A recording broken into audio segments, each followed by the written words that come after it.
Hello guys, welcome sa aking YouTube channel again. Ang date ngayon is, let's see kung anong date na ngayon.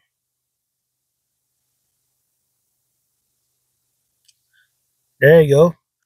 Date is October 20, 2024 and it's Sunday.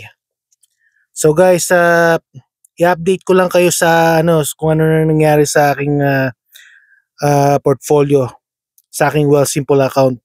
Let's check it out.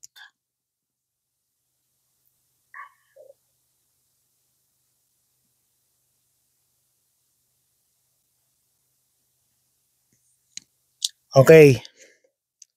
So right now, ang aking balance ngayon sa aking overall portfolio is 27,753.69. So itong aking portfolio pataas din pataas. Kasi ang nangyayari is pataas ng pataas din yung aking biggest holding sa aking portfolio. At ito ay ang MSTY. Papakita ko sa inyo kung ano ng MSTY.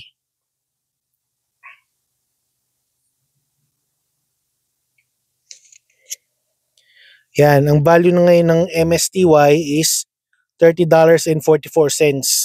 Kumbaga up siya talaga ng malaki. Kasi ang aking average price is 28.60 sa aking portfolio. So tingnan natin kung ano yung ginawa kong activity nung Friday. Kasi sobrang taas ng nito, umabot pa siya ng 28,000 mahigit. So ang ginawa ko, nag-decide na ako na gumawa uli ng isa na namang investment strategy. Ang tawag dito is uh, profit tripping.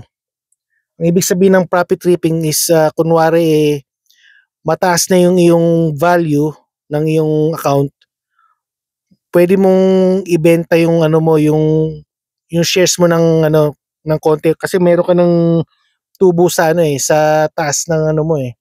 Kumbaga kunwari yung account mo umabot na ng 28,000 mahigit.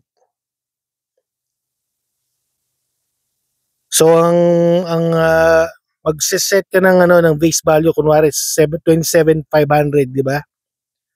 So pwede mo ibenta yung $500 worth of shares, which is sa akin is nagbenta ako ng 10 shares. So take a look sa aking activity.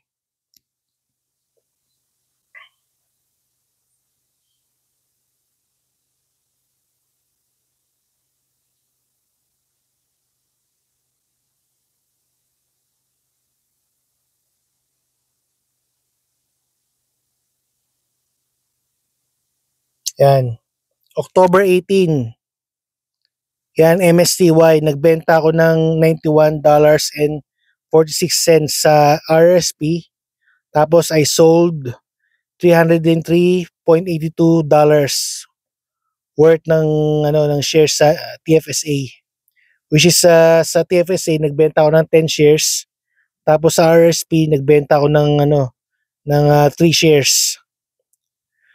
So kumbaga ang ginawa ko is kumita ako ngayon ng $303 just for selling MSTY. Bakit ko gagawin 'yon? Kasi syempre tumaas yung value ng mo, 'di ba, ng stock mo. Pero later on babagsak din ang value niyan. So habang mataas pa yung value, kailangan i-rip mo na yung yung tubo nung ng kung anong tinataas ng value niya. Kumbaga ang gagawin natin is pagka may tubo na, ay mo na siya, itatabi mo na ngayon siya. Kasi later on rin siya, kumbaga pwede mo siyang i-save for a red day. So pagka bumagsak ulit ang stock market, pwede mo na uli siya ngayon invest yung nakuha mong extra na money sa pagkita ng MSTY stock. Pwede mo uli siyang bilhin ulit for a lower price. Pero ngayon hindi mo pa siya pwedeng bilhin ngayon, di ba? Kasi above siya sa average cost mo. So at least meron kang nakatabing pera, di ba? So papakita ko pa sa inyo yung sa October 17. Yan sa ULTY sa aking FHSA account. ULTY dividend ko I got $1.83, which is non-resident tax of $27 US. Sa RSP I got $7.08. And then sa TFSA ko ULTY 21.34 minus non-resident tax of $3.20. And then YMAX, I got $3.61 USD dividend sa aking RSP. And then sa TFSA, $2.82 non-resident tax of 0.42. And then sa FHSA ko, yan yung sa Coney, I got $13.99 FHSA, which minus non-resident tax of $2.10. And then RSP ko in Coney, $62.14. Then minus sa TFSA, $38.59 minus non-resident tax of $5.79. IWMY, 22 cents dividend sa FHSA, non-resident tax of 0.03. And then IWMY again, dividend $2.51. And then TFSA, IWMY, $2.42 minus non-resident tax of 36 cents. So yan lang ang nangyari sa aking ang nangyari sa aking portfolio for so far this day. So yun nga ginawa ko, ni-reap ko yung yung profit. Yun ang tawag sa sa strategy na to is profit reaping. Kumbaga nag-originate to sa YouTuber na pangalan ay Oracle.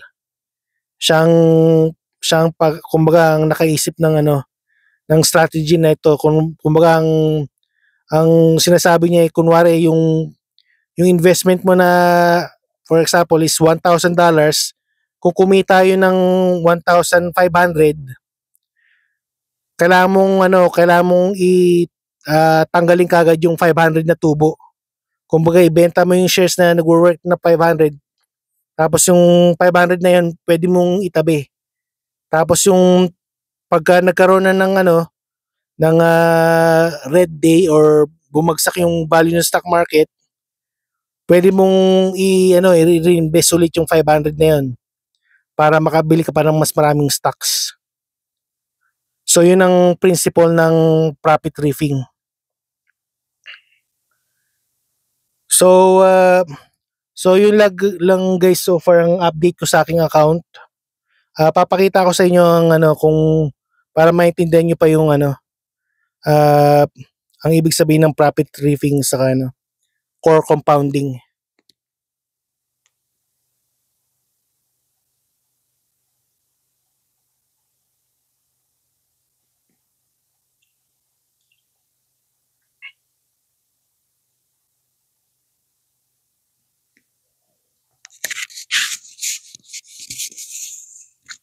Thanks for stopping by. Well, the final numbers are in for September. The dividend income, $718. Okay, let's go ahead and start off with MSTY, or better known as Misty. During the past 30 days, I've accumulated 100 shares with an average cost of $20.28. Now, I bought a good chunk of these shares during the first 10 days or so of this month. And you can see with that average cost of $20.28, if you do the math, you can see my cost for these 100 shares is $2,028. But let's just keep it simple. $2,000 for 100 shares. And this, what we're looking at here, is a screenshot of about 2 hours after the market opened today, September 27th, Friday. It was up $1.33 to $25.94, and you can see my total gain or loss at $566. This is when I decided to pull the trigger and rip $500 from the top. And that $500 rip is basically 25% of my initial investment of $2,000. Now, what am I sacrificing by ripping that $500? Well, I sacrificed 20 shares. Now you can see I just have a little bit over 80 shares. With Misty doing well, they could pay $3 per share. And those 20 shares, if they were paying $3 a share later in October, I'd lose out on $60. So either $60 or $500. I'm choosing the $500, and that's why I ripped that $500 off the top. And with that rip of $500 off the top, you can see right now that my core number is about $2,088 with those 80 shares. And my average cost per share has actually come down from 2028 to 2002. So my Misty's in a real good position, especially if it keeps on going up like it has been. And if there happens to be another rip here in the near future, I'm going to wait until it's at least at $2,300 or about 15% up from that $2,000, and I'd rip 300 off. That'd be the minimum amount for my next rip. And so the next question is, what did I do with that $500? I could have kept it in the account to reduce my margin, but you can see my buying power is at $14,400. If I would have left it in, I would have been closer to $15,000. So what I did is I cut that $500 in half, and I bought $250 more of the QDTE and $250 of the XDTE. So the XDTE, I got almost 5 shares. So guys, according to this guy's this YouTuber, pangalan niya is Scott's PC, is so ganun ang strategy ng profit ripping. Kumbaga pagka tumubo na yung value ng stocks mo, pag tumaas siya, tatanggalin mo na yung profit mo. Yan, kumbaga mas magkakaroon ka pa ng extra na money. So ito lang yung natutunan ko sa sa pagre-research ko sa YouTube, kung paano ko pa ma-improve yung aking account. So ito lang guys ang aking update for today, at sana meron kayong natutunan sa araw na ito. At sa next kong video is i-discuss natin yung Group D. Coming this week is Group D, which is MSTY, YMAX, and IWMY.